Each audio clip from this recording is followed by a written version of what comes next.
পাওয়ার মিউজিকের নতুন কিছু আপডেট আসছে, নতুন বক্স বা এমপ্লিফায়ার আপডেট বলতে আমরা সুমনদা দেখছি যে ওয়েস্ট বেঙ্গল ছাড়া ঝাড়খণ্ড যেরকম রয়েছে বিভিন্ন সেটআপের একটা দুর্ঘটনা হচ্ছে, যে বক্স উল্টে যাওয়া বা বক্সের সামনে থাকা যেসব মানুষের কিছু মানে কিছু হোক না হোক ইনজোর হচ্ছে, এগুলা সেফটি মেনটেন করছে না এগুলা, বা ক্লাবের দাদা ভাইরা তাছাড়া যারা বক্সে উঠে যাচ্ছে উপরে উঠে নাচানাচি করে তাদেরকে একটু সাবধান করা, তোমাদের একটু যারা বক্সে ওনার রয়েছে তাদেরকে একটু দেখাশোনার দরকার, বা ইলেকট্রিক লাইন যেগুলো রয়েছে এগুলো অফ করে আগে বক্সটাকে এগিয়ে রাখা, এটা একটু মেনটেন করে তোমাদের একটু দেখা। এই ভোটের পরে কখন কি কবে বাজবে পাওয়ার মিউজিক কিছু আপডেট আছে? তো হ্যালো বন্ধুরা, এই মুহূর্তে আছি সোনা ইঞ্জিনিয়ারিং সুমনদার কাছে। তো তোমরা জানো পাওয়ার মিউজিকের সঙ্গে থাকে সুমনদা। তো সুমনদার আজকে জন্মদিন। সুন্দর, তোমার জন্মদিনের শুভেচ্ছা। Thank you. অনেকদিন ভিডিও ছাড়া হয়নি, তো প্রায় 1 মাসের উপরে। তো একটা কাজে থাকি, তার জন্য টাইম দিতে পারি না ইউটিউব আর ফেসবুকের মধ্যে। তো ভোটের জন্য আসা হয়েছে। তো সুমনদা, ভোটে তো এসছি, তো পাওয়ার মিউজিক কিছু আপডেট জানতে এসছি। তো কাছাকাছি এই ভোটের পরে কখন কি কবে বাজবে পাওয়ার মিউজিক কিছু আপডেট আছে? পাওয়ার মিউজিক ভোটের পরে মোটামুটি ওই 25, 26, 27, 28 4 দিন একটা ওই বাজপুর সাইডে ভাড়া আছে। প্রপার কোন জায়গায় আছে সেটা দেখতে হবে। হ্যাঁ, তারপরে অবশ্যই জানতে 28 পারবো। তারিখে ওই মুকুন্দপুর সাইডে একটা কম্পিটিশন রয়েছে 28 তারিখ। আর 28 তারিখে এখানে আমাদের এগরার কাছে মানে 2 দিন পরে আলিঙ্গিরি জেটখান যেখানে এক জায়গায় বসে বাজবে। ওটা ওই সুশোভন দিবেশ তার বন্ধুর ক্লাবে, তাদের বন্ধুর ক্লাবে সবাই বসে স্ট্যান্ডিং আর কি চলবে। তারপরে পরপর ভাড়া আছে। আর এপ্রিল মাসে তো আমাদের প্রচুর ভাড়া আছে, মানে এপ্রিল মাসের ভাড়াগুলো প্রায় 6 মাস 7 মাস 8 মাস আগে বুকিং হয়েছিল। আর আগে শান্তিদাকে ফলো করছিলাম, অনেক ভাড়া আছে, এবার মনেও থাকে না, খাতা না দেখলে বলা সম্ভব না। এবার বাকি ধরো যেগুলো মনে আছে সেগুলোই বললাম। তারপরে অনেক আপডেট রয়েছে পরপর মোটামুটি। তো তাছাড়া প্রত্যেক বছর তো দেখি ভোটের একটা বিজয় মিছিল হয়, তো তাতে কিছু আপডেট আছে? না, তাতে এখন কিছু আপডেট এখন ভোট হয়নি, কে জিতবে কে হারবে কোন পার্টি জিত করবে কি ব্যাপার অবশ্যই ভোটের জানতে পারবো, অবশ্যই দেখতে পাবে। মানে হয়তো যেগুলো সেটআপ গুলো বুকিং আছে, যদি কোনো সেটআপ আমাদের খালি থাকে তখন হয়তো বুকিং পাবে, যদি খালি না থাকে কোথায় বুকিং হবে? খালি নেই একটা, এই মনে হয় একটা সেটআপ খালি থাকতে পারে এপ্রিলে, কিন্তু বাকিগুলো প্রায় সব বুকিং আছে। এপ্রিল বলছি, মে মাসে। আর পাওয়ার মিউজিকের নতুন কিছু আপডেট আসছে, নতুন বক্স বা এমপ্লিফায়ার আপডেট বলতে আমরা ওই এঙ্করের স্পিকার আর এমপ্লিফায়ার দেখেছি, মানে জাস্ট দেখেছি চোখে। এবার নতুন ভাবে এসছে এমপ্লিফায়ারটা, একবার দেখেছো তোমরা, অনেকদিন আগে টেস্টিং হয়েছিল গোডাউনে এঙ্করের একটা এমপ্লিফায়ার, ওটা আবার হাইওয়ার্ড হয়ে নতুন ভাবে এসছে। তো আমরা এখনো টেস্টিং করিনি। তো কোম্পানি থেকে দাদারা আসবেন, আমাকে অনেকবারই কল করেছেন এরই মধ্যে। দেখছি আমরা এরই মধ্যে কোম্পানি থেকে স্পিকার এমপ্লিফায়ার আসবে, দিলে একদিন হয়তো টেস্টিং হবে আমাদের। টেস্টিং হলে আমরা রেজাল্ট জানতে পারবো, আমরা নিব কি নিব না, তারপরে ডিসিশন করবো। অবশ্যই যা ডিসিশন করবে, বা অন্যান্য কোম্পানির মালও আসতে পারে, এখন আমরা সঠিক ডিসিশন কোনো কিছু করিনি, শুধু কথা হয়েছে। হ্যাঁ, কথা আছে। তো আপডেট আসবে অবশ্যই। আমরা পাওয়ার মিউজিককে জানো তোমরা, আপডেটের দিক থেকে এগিয়ে, হ্যাঁ, সবসময় পড়ে থাকি বা প্রথমেই আপডেট বিভিন্ন রকম আনি। হ্যাঁ, তো এটা হচ্ছে ব্যাপার। তো আমরা চেষ্টা করবো যাতে ভালো কিছু করা যায়। আচ্ছা, তো আজকে তোমার জন্মদিন, পীযুষদা আসেনি? পীযুষদা সকালে আসার কথা ছিল, কাজের জন্য হয়তো আসেনি। কথা হয়েছে বিকালে আসবে। সবসময় দেখি আসে গোডাউনে, তার জন্য জিজ্ঞাসা করছি। বিকালবেলা আসবে এখানে। এমনিতে তো এখন কাজ নেই, মানে কারণ সবাই ছুটি, ভোটের জন্য একটা মানে সবাই ছুটি পেয়ে যায়, তাই না? সবাই, হ্যাঁ, ভোটের জন্য ছুটি পেয়ে যায়, তো সবাই ফ্রি আছে, তো আসবে বিকালবেলা। অবশ্যই। তো সুমনদা দেখছি যে ওয়েস্ট বেঙ্গল ছাড়া ঝাড়খণ্ড যেরকম রয়েছে বিভিন্ন সেটআপের একটা দুর্ঘটনা হচ্ছে, যে বক্স উল্টে যাওয়া বা বক্সের সামনে থাকা যেসব মানুষের কিছু মানে কিছু হোক না হোক ইনজোর হচ্ছে, এগুলা সেফটি মেনটেন করছে না এগুলা, বা ক্লাবের দাদা ভাইরা তাছাড়া যারা বক্সে উঠে যাচ্ছে উপরে উঠে নাচানাচি করে তাদেরকে একটু সাবধান করা, তোমাদের একটু যারা বক্সে ওনার রয়েছে তাদেরকে একটু দেখাশোনার দরকার, বা ইলেকট্রিক লাইন যেগুলো রয়েছে এগুলো অফ করে আগে বক্সটাকে এগিয়ে রাখা, এটা একটু মেনটেন করে তোমাদের একটু দেখা উচিত। না, দুর্ঘটনা বলতে দেখো, কারণ মানে কোনো সেটআপই হোক না কেন, এটা খুব খারাপ, মানে একটা অত্যন্ত খারাপ জিনিস।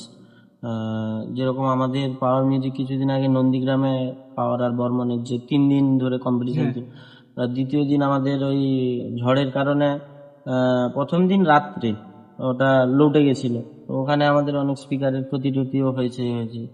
তারপরে অনেক অন্যান্য সেটআপেরও লুটে যাওয়ার ভিডিও অনেক কিছু এসেছিল। এবার সেই জায়গাটায় অবশ্যই কমিটির যারা দাদা ভাইরা রয়েছে, যারা বক্স নিয়ে যায়, ধর একটা কমিটিতে 50 জন আছে, 50 জন যদি ড্রিঙ্ক করে ফেলে তাহলে মেনটেন করবে কি জিনিসটাকে? সাবধানতা, একটা এত বড় ডিজে সেটা বক্স হাইট করে বাঁধা থাকে, ওই জিনিসটাকে রোড শো করার সময় শেষ পর্যন্ত কমপ্লিট পর্যন্ত দেখবে কি? সবাই যদি ড্রিঙ্ক করে নাচানাচি করে পাগলের মতো, দেখেছি যারা অবশ্যই নিয়ে যায়, আমি কমিটির দাদা ভাইদেরকে বলবো যাতে 6 জন 7 জন 10 জন সুস্থভাবে থেকে একদম যে সেটআপ নিয়ে যাও, তোমরা ছোট সেটআপ হোক বড় সেটআপ হোক, যাকেই নিয়ে যাও, একটা অঘটন ঘটে গেলে একটা মানুষের জীবন তোমরা কোনোদিন ফিরিয়ে দিতে পারবে না, কোনোদিন কেউ ফিরিয়ে দিতে পারবে না, আমরাও পারবো না, কমিটিও পারবে না। এবার সেই জায়গাটায় অবশ্যই তোমরা সাবধানতা অবলম্বন করে সেটআপ নিয়ে যাও। সেটআপের দুদিকে দড়ি বেঁধে, যাতে দুদিকে 5 জন 5 জন 10 জন 10 জন থাকে লাস্ট পর্যন্ত। যেখানে ধরো ভ্যানটা একটা রাস্তা থেকে আরেকটা রাস্তায় ধরো হাইট আছে, রাস্তাটা উঁচু আছে, ওইটাই কিভাবে নিয়ে যাবে, ঢাল আছে কিভাবে নিয়ে যাবে। এবার সবাই যদি মেনটেন করে একটা চিন্তা ভাবনা করে, অনেকে আছে ভ্যানওয়ালা গেলে ভ্যানওয়ালাকে কমিটির দাদারা ড্রিঙ্ক করিয়ে দেয়, ওরা আগে পেছনে কোনো ভাবনা চিন্তা করে না যে একটা এত বড় রোড শো আছে, এত মানুষের সঙ্গম, এত মানুষের মাঝখান দিয়ে একটা এত বড় হাইটওয়ালা বক্স বেঁধে যাবে, লাস্ট পর্যন্ত কিভাবে কিনে। ওইটা আপনারা দয়া করে ড্রিঙ্ক না করে যারাই বক্স নিয়ে যান আজ থেকে, আমাদের সেটআপ হোক অন্যান্য সেটআপ হোক, সাবধানতার সঙ্গে নিয়ে যান। তাতে কি হবে, যার সেটআপ তারও ক্ষতি হবে না, আপনাদেরও মাথায় কোনো প্রেসার আসবে না। লাস্ট পর্যন্ত আরামসে মেনটেন করুন, তারপরে আপনারা লাস্ট পর্যন্ত পৌঁছে 8 ঘন্টা নেচে এনজয় করুন। কমিটির যারা ধরো কিছু জন আছে, কারণ যারা যারা সবাই যদি ড্রিঙ্ক করে পাগলের মতো নাচানাচি করতে থাকেন তাহলে আর মেনটেন করবে কি? একটা দেখা গেল নাচা হচ্ছে, একটা ছোট বাচ্চা ছেলে ওই ধরো ভ্যানের নিচে পড়ে গেছে, বা ধরো বক্সের সামনে চলে এসছে, বক্সটা কোনো কারণে পড়ে গেছে, ওইগুলো মেনটেন করবে কি? ওইটা অবশ্যই সে শুধু আমাদের বেঙ্গলে না, উড়িষ্যাতেও একই কেস।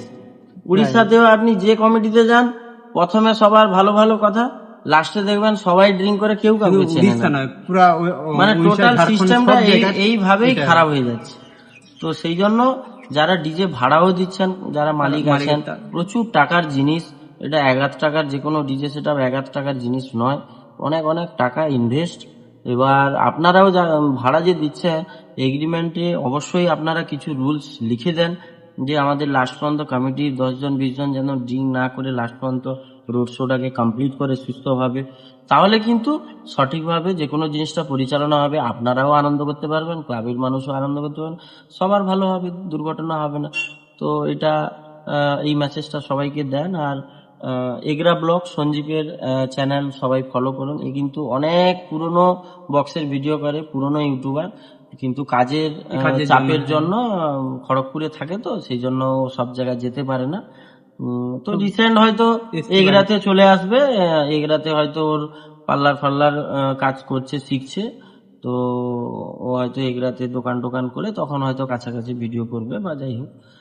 তো সবাই সাপোর্ট করো, চ্যানেলকে সাবস্ক্রাইব করো, আর মেসেজটাকে সবার কাছে, সমস্ত ক্লাব সবার কাছে শেয়ার করো। তাছাড়া কারণ যারা গেছে বক্স লাভার কিংবা যে সমস্ত ইঞ্জিন ভ্যানে যে যারা গেছে চালক অবশ্যই তারা যে গেছে, তাদের সংসারে সবাই অবশ্যই বসে আছে সবার জন্য, তাদের জন্য অপেক্ষায় রয়েছে। তো বক্স লাভারদেরও বলছি সবাই নাচানাচি করো, আনন্দ করো, কিন্তু বক্সের থেকে প্রায় 10 ফুট দূরে তোমরা থাকবে। কারণ বা বক্সটাকে যেখানে যাচ্ছে, বক্স থেকে দূরে সবাই চলে গেলে তো কমিটি দাদারা হবে না, বক্সটাকে মেনটেন করে রাস্তাটায় যেখানে ক্রসিং আছে বা ধরো সেটা maintain বক্সটা করতে হবে। যেখানে চলছে রানিং এ বিশেষত যেখানে দাঁড়িয়ে চলছে কোনো চাপ নেই, রানিং এ বিশেষ করে তোমরা বক্সটাকে মেনটেন করে হয় দড়ি বেঁধে না হলে ভালো ভালো শক্তপোক্ত বাঁশের করে, হ্যাঁ, যেখানে ধরো উঠবে সাইডে ধরো টান দিয়ে সেইভাবে সঠিকভাবে নিয়ে যাও যাতে এটা কোনো কিছু কারোর নিজের ভ্যানওয়ালারও ক্ষতি না হয়, হ্যাঁ। সেটআপ বালারও যাতে ক্ষতি না হয়, কোনো মানুষের সাধারণ মানুষেরও যাতে ক্ষতি না হয়। নিজেদের এনজয়ের জন্য আর অপরের যেন অসুবিধা না হয় একদম, সেইটাই। একদম। সবাই এনজয় করবে বক্স লাগাতে বলছি, কিন্তু একটু নিজেদের দায়িত্বে নিজেরা দূরত্ব মেনটেন করে এনজয় করো, কোনো অসুবিধা নেই। তো আজকে এই পর্যন্ত, দেখা হচ্ছে নতুন একটা ভিডিওতে। সবাই এই মেসেজটা সবার মধ্যে ছড়িয়ে দাও। তো সবাই ভালো থাকবে, সুস্থ থাকবে, দেখা হবে নতুন একটা ভিডিওতে। থ্যাংক ইউ, ধন্যবাদ। সুমনদার গোডাউনে রয়েছে যে মোটো মেলা উইনার ট্রফি। তো মোটো মেলায় যে উইনার ট্রফি দেখতে পাচ্ছ, নাম্বার 1 ডিজে রয়েছে মোটো মেলা উইনার 2026 দেখতে পাচ্ছ দুবাই থেকে। তো সেই যে ট্রফিগুলো রয়েছে এখনও রয়েছে সুমনদার গোডাউনে। তো পাওয়ার 7 জনের মধ্যে যে কম্পিটিশান হয়েছিল তার মধ্যে যে পেয়েছে মোটোমেলা উইনার সেই ট্রফিগুলো। তো লুকটা দেখবে পুরো দেখাচ্ছি তোমাদেরকে। আমার হাইটে পুরো হাইট দেখতে পাচ্ছ, হাইটের পুরো লেভেলে পুরো ট্রফিটা রয়েছে। তো প্রায় 6 ফুটের মতন ট্রফিটা রয়েছে। তার উপরে যে এটা ছিল ট্রফির যে কিছু উপরে ছোট এটা থাকে, সেটা কোথাও পড়ে গেছে কোনো কারণে কম্পিটিশনের মধ্যে। তো এটাও পেয়েছে, এটাও ভালো রয়েছে, উঁচু রয়েছে, লম্বায় হাইটও ভালো প্রায়। তো এটাই রয়েছে যে এবছরের মোটো মেলা উইনার ট্রফি। তো দেখতে পাচ্ছ অনেক দিন দেখা যায়নি এই ট্রফিটাকে, তো আজকে দেখিয়ে দিলাম তোমাদের মধ্যে ট্রফিটাকে। তো থ্যাংক ইউ দেখার জন্য, এত দূর ভিডিও দেখার জন্য। সবাই ভালো থাকবে, সুস্থ থাকবে, দেখা হবে নতুন একটা ভিডিওতে।